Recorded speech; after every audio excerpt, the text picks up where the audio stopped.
మీరు ఆ చేనేత మగ్గం చూసారా మగ్గం అల్లుతుంటారు కదా సార్. ఆ మగ్గం నిర్మాణం చూసారా? చూడలేదు సార్. చిలక అంటారు దాన్ని. ఇట్లా అనుకుంటే ఇట్లా వీవింగ్ చేస్తుంటారు కదా, చూసారా అసలు ఎప్పుడైనా సినిమాలలో? అంటే ఒక ఐడియా సినిమాలో కానీ ఐడియా ఉంది కదా. ఉంది సార్. ఎంత ఇంజనీరింగ్ టెక్నిక్ ఉంది దాంట్లో, ఆలోచించారా ఎప్పుడైనా? లేదు సార్. అసలు చేత్తో అల్లేటటువంటి ఒక ఇది దాంట్లో అసలు ఆ మగ్గం నిర్మాణం ఎంత బ్రెయిన్ యూజ్ చేస్తే ఆ మగ్గం నిర్మాణం అవుద్ది. ఎప్పుడైనా ఆలోచించారా? మనం గుళ్ళు గోపురాలు ఇవన్నీ మాట్లాడుతున్నాం, అంతకంటే గొప్ప ఇంజనీరింగ్ మగ్గం నిర్మాణం. మీరు చూడండి, ఒక్కసారి ఇల్లు చూడండి.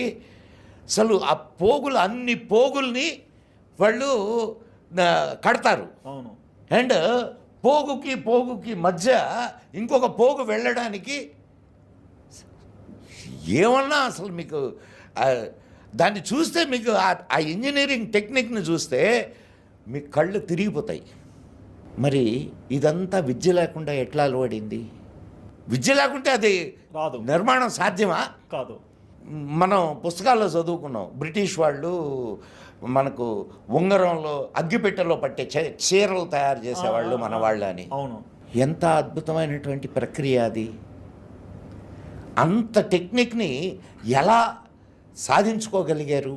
టెక్నాలజీయే కదండి అది. అంతే కదా సార్, టెక్నాలజీయే కదా. అవును. అంత సన్నటి దారాన్ని తీయడం అంటే అది ఎంత టెక్నికల్ వర్క్.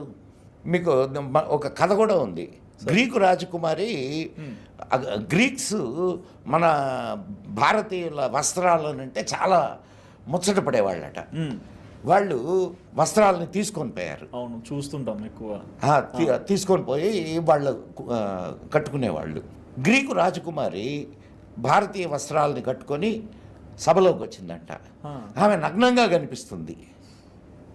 అంటే